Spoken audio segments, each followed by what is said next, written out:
Hey everybody, it's me, Roger Daltrey, and I'm back to do another unboxing video for you.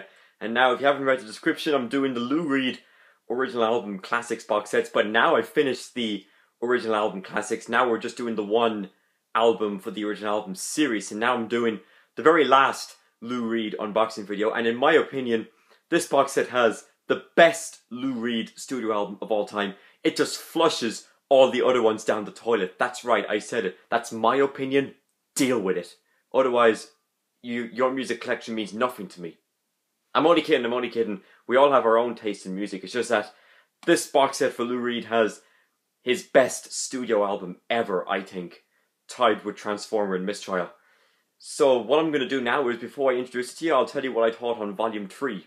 Okay, so the Blue Mask, I thought was a very good album, and I was right that, on average guy, Lou Reed does sound like a different singer, like Peter Gabriel did on The Return of a Giant Hogweed.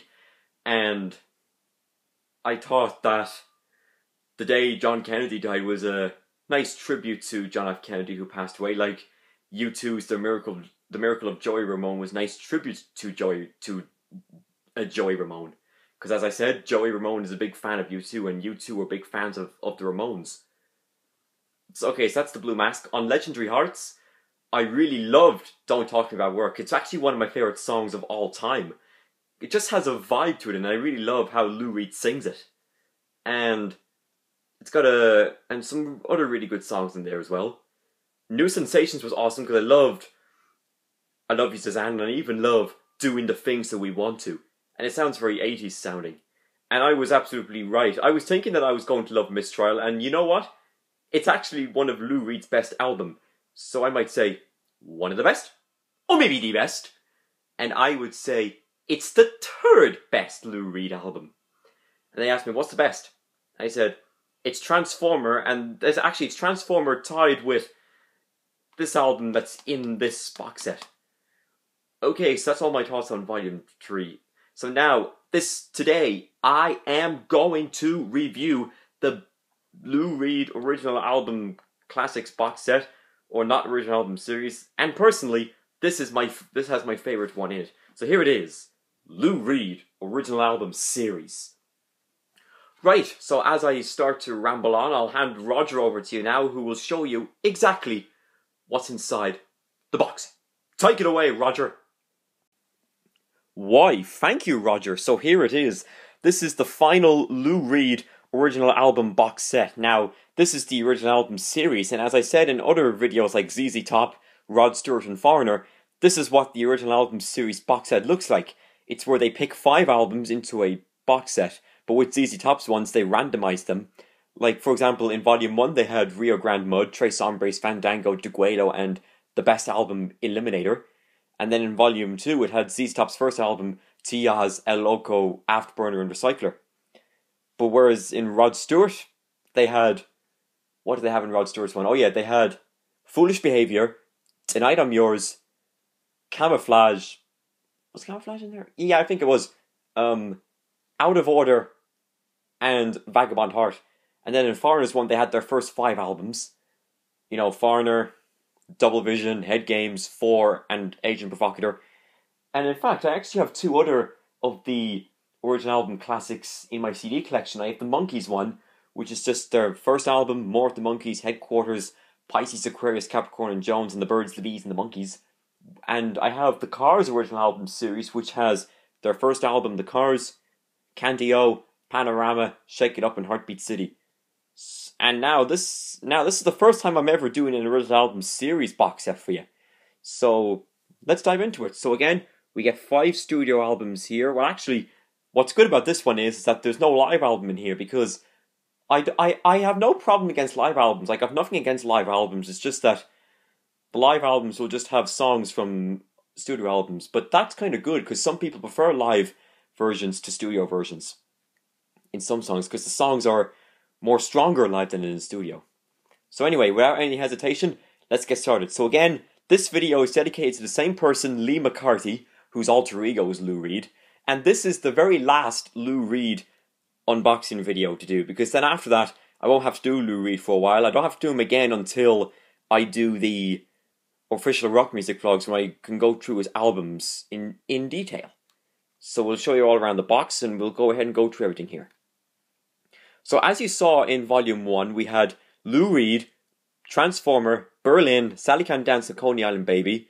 Volume 2 was Rock and Roll Animal, Rock and Roll Heart, Street Hassle, The Bells and Growing Up in Public. In Volume 3 we had The Blue Mask, Legendary Hearts, Live in Italy, New Sensations and Mistrial. And that was when Lou Reed's contract with RCA expired.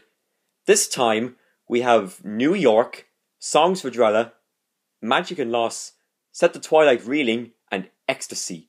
And this was when Lou Reed was on Sire Records. Sire is also a record label for a couple of artists, like the Ramones were on Sire for their first 6 albums. And I have the box set of the Ramones, by the way, in my CD collection of the Sire years. I haven't done a video on it, but I should do a video hopefully sometime in the future. Or maybe when I'm doing a Ramones album review, I can show you what's in the Ramones box set. So we'll just show you all around the box. So at the top there it says Lou Reed. On the side it says Lou Reed. It doesn't say anything at the bottom this time. And then there's all the CDs in there for you. And then there's just albums with the actual track listing. Right, so let's get them all out, shall we? Oh, they're very hard to get out. Ugh. Okay, that's good. Now we can put the box to the side and let's go through the final set of the Lou Reed albums. So here is Lou Reed's 15th studio album, New York, from 1989. And this album is considered as a comeback album for Lou Reed because I know Lou Reed did have a bit of a weak period in the 80s, and that's what happens to some people when they were successful in the 60s and 70s. Like Bob Dylan had some weak albums in the 80s, but he also had some gems in between. And my favourite Bob Dylan album from the 80s is Infidels, with songs like Joker Man and Don't Fall Apart on Me Tonight. They're amazing songs. And some people consider this as one of Lou Reed's best albums, maybe his third best, because they have it tied with Transformer and Berlin.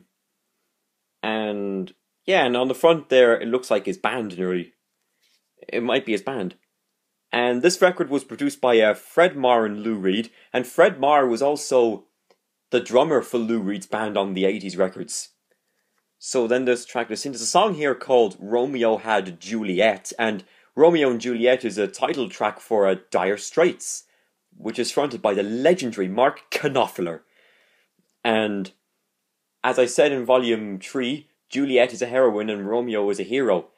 Like all the other fantastic movies, because every movie has a hero, a heroine, and a villain. Or sometimes the hero and the heroine are known as the good guys, and the villain is known as the bad guys. And I love the track Halloween Parade, because when I heard it on Spotify, I loved how Lou Reed was singing on it. Well, he wasn't really singing, he was kind of speaking, because some people consider Lou Reed as a poet, because he's sometimes talks in his songs, especially in his later years. Like I think on these records, what we're going to go show you now, he's going to, there was somewhere he actually was speaking. Which songs are they on? I'll let you know when we get there. But anyway, looking more at the back here, the song here, Hold On, was also a title for the boring Take That, which I think was sung by Mark Owen. And there's a very weird title on here called Christmas in February. But maybe that might be what the Australians have, because in Australia, the festivals are different to us here in Ireland. Because in Ireland, Christmas is always in December, on Jesus' birthday, December 25th. And yeah, it's just a pretty solid album. I love the wall on the back. Kind of similar for Pink Floyd's album, The Wall, where it's all just white. Which is very cool. And the song Dirty Boulevard, the word boulevard is spelled BLVD, because they might be a bit tired of having to spell the whole word. But hey, what can you do? So this is a classic. Now all the discs are actually different this time, because in the first 3 box sets, discs all look the same. So what I'll do is get the discs out for you, because some of them look actually different now. Again, I'll just get you a sample. Actually, we get the title, Lou Reed, New York. Okay. The discs are actually what they look like in the original album series box set. And I remember I was watching a video on somebody unboxing the Yes original album series, which actually has Going for the One, Tornado, Drama, 90125 and Big Generator, where you're supposed to, if you were to put 5 albums by Yes into a box set, they aren't necessarily the ones to pick. You obviously go with the Yes album, Fragile, Close to the Edge, Topographic Oceans, and Relayer, possibly. But I actually love Going for the One. It's one of my favourite Yes albums. And that title track is so awesome. It blew me off my feet when I heard it for the first time. And some people describe the discs on this from a jet printer or an ink printer, and they were thinking that they looked awful. And in the Yes video, somebody said that they were just abomination. Like in Mrs. Brown's Boys when somebody said, Satan's abomination. So he thinks basically Satan is abomination. That's just gibberish. But anyway, that's New York for you. Let's get that back into the box. So now we have permanently finished all of the 80s. So now what we can do is go into the 90s. And here is Songs for Drella from 1990. This is a collaboration album with John Cale, who was also part of the Velvet Underground. That's him there on the right, and then there's Lou Reed. John Cale was a very close friend of Lou Reed, and John Cale only played on the Velvet Underground and Nico and White Light, White Heat. And I love his spoken word on The Gift from White Light, White Heat, where he was talking about a guy called Waldo saying, Waldo Jeffers has reached his limit. It was now mid-August, which meant he had been separated from Marcia for more than 2 months. 2 months, and all he had to show were 3 dogged letters and 2 very expensive long-distance phone calls. True, when school had ended and she turned to Pennsylvania, she had maintained her certain fidelity. She may be faint, but maybe as amusement. But she became faithful. But lately Waldo had begun to worry. He had trouble sleeping at night, and when he did, he had horrible dreams. He lay awake at night, tossing and turning underneath his quilt protector, tears welling in his eyes as he pictured Marcia. Sorry, that's just my impression of John Cale's spoken word on The Gift. I think it's really good. John Cale was also somebody who covered Leonard Cohen's Hallelujah, and it was also appeared in the Shrek movie. And on the soundtrack they used Rufus Wainwright's version of Hallelujah, not John Cale. And then here is the back here. This album has a big hit on here, which is actually it features one of my dad's favourite Lou Reed songs of all time called Open House. I kind of like it as well, and the instruments are only vocals, guitar, piano, bass and viola, because John Cale played bass in the Velvet Underground and he also played viola sometimes. Like he played the viola on the Black Angels Death song, which had Lou Reed speaking on the saying, May a choice have been a sin when the way want to choose, and hit it lose. Has a kind of a Bob Dylan impression, because Lou Reed back in the Velvet Underground sounded a bit like Bob Dylan in my opinion, especially during the classic Highway 61 Revisited era, because it is possibly my favourite Bob Dylan album. Okay, so again, I think that now again the discs are different, so we'll just put it out. Well, actually, I'll put it out on this one because it says Lou Reed and John Cale. So Lou Reed and John Cale, Songs for Drella. Okay, cool album cover. John Cale pretty much changed, and so did Lou Reed. And the song Nobody But You is so similar to Bob Dylan's title called Nobody Except You. Basically, he's talking about a girl that is a girl of his dreams. Like, the opening lyric goes, there's nothing, for example, there's a line that goes, nothing anymore seems to please me except you. Meaning that the girl that he's talking about is the only thing that has made his day. Bob Dylan's day. And the song Forever Change is a very similar title for the Love album Forever Changes, which is fronted by Arthur Lee. So, yeah, that's all I have to say on Songs for Drella. So let's just get that back into the box. Now! Here's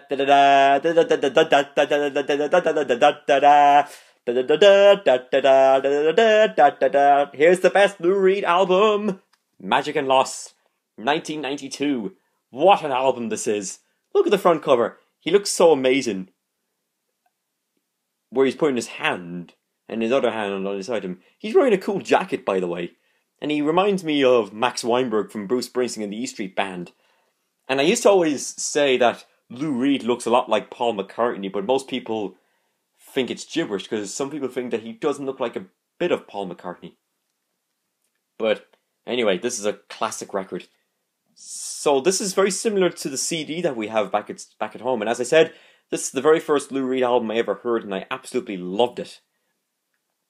And we got some great songs on here. I think my favourite Lou Reed song is on here, and it's also my dad's favourite Lou Reed song as well, Warrior King, which has a cool guitar playing, and I love Lou Reed's guitar, and I love the fact where at the very end when the music goes dun dun dun dun dun dun dun dun dun dun dun dun dun dun dun dun, I always pretend to do some air guitar and then jump all over the place. Because it's a great song to jump, by the way. And all these titles here have something right to, like, the theme of it, because this is a concept album. And the theme of Warrior King is revenge. As I said, revenge, title of a Kiss album, first one with Eric Singer on drums, produced by Bob Ezrin, who produced Destroyer and music from The Elder.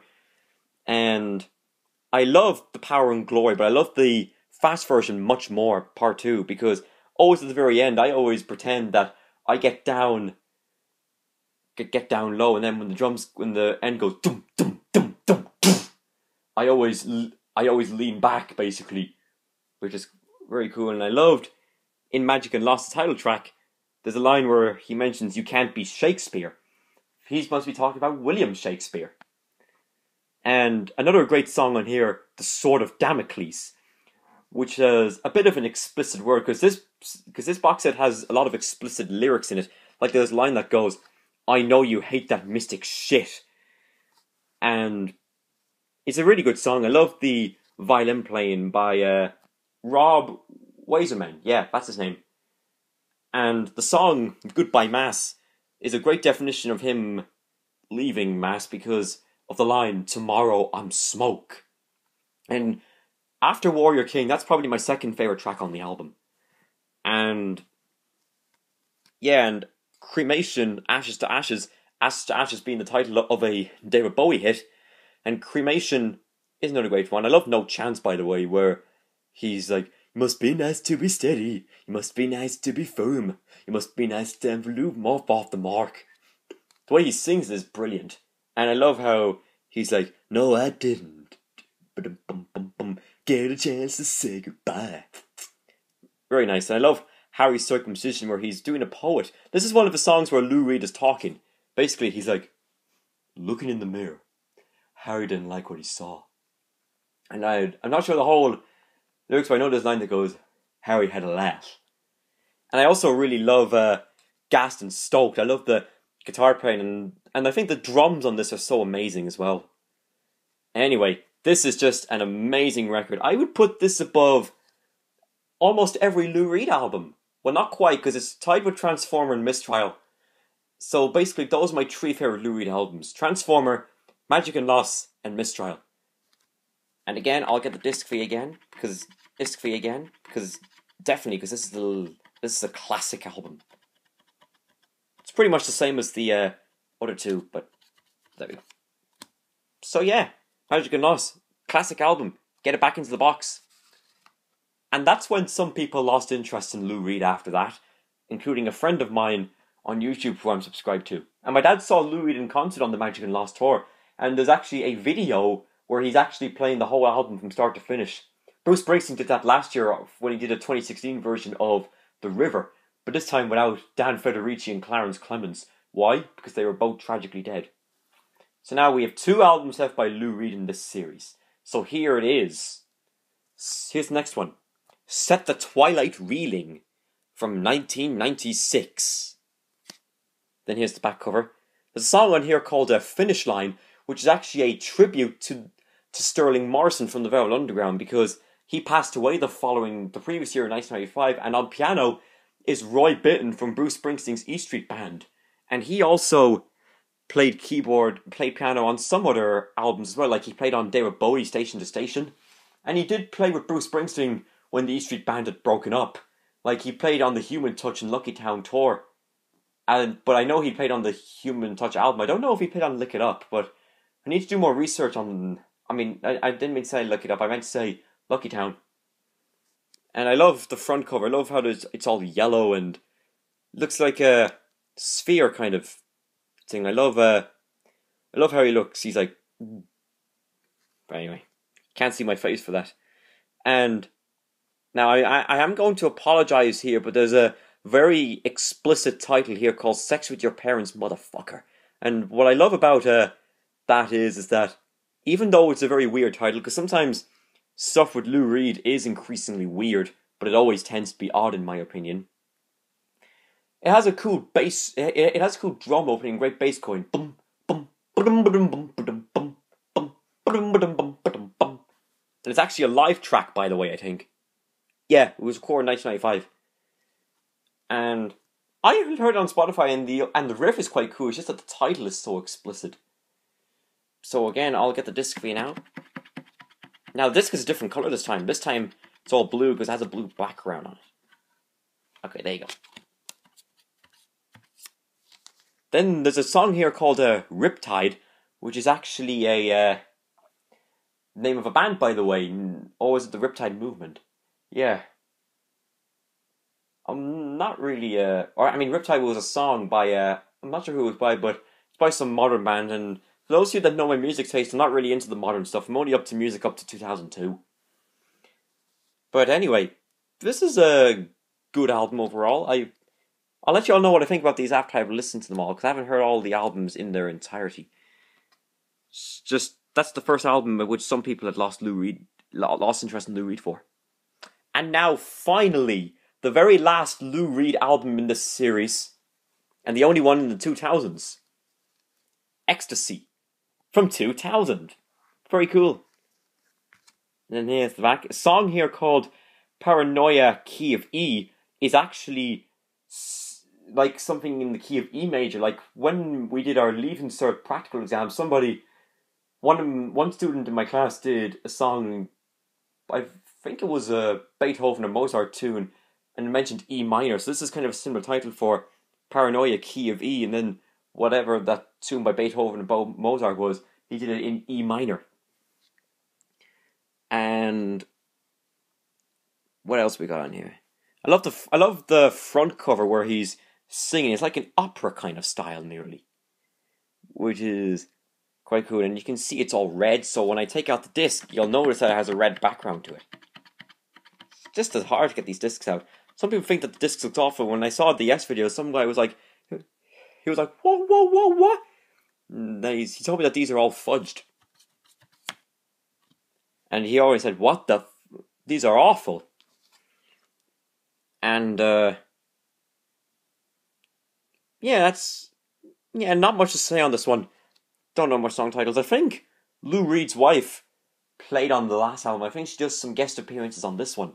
I could be wrong though, but I'm gonna find out soon enough, and then you can all let me know in the comments section below on what the story is on that. So there you go. We did it.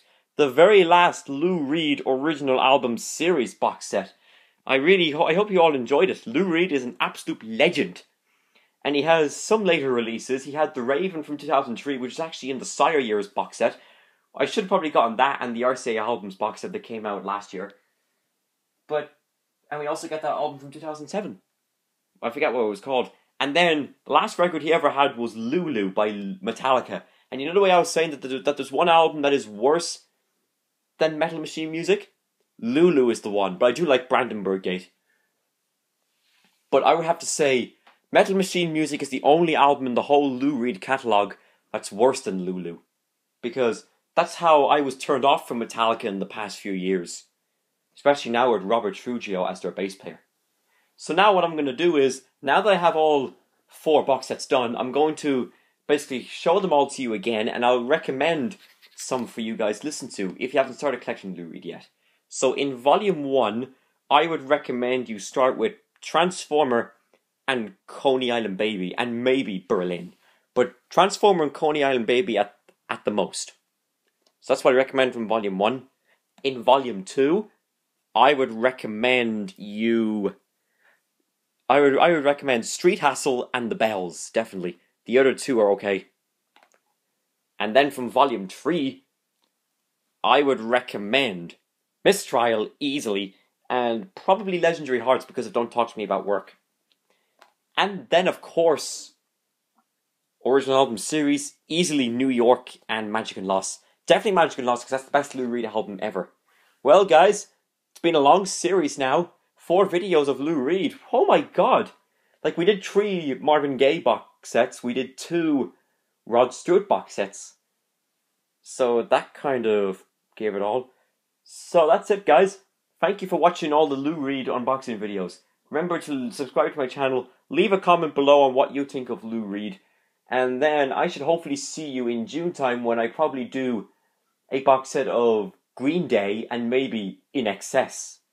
Okay guys, thanks very much. Woohoo! Goodbye.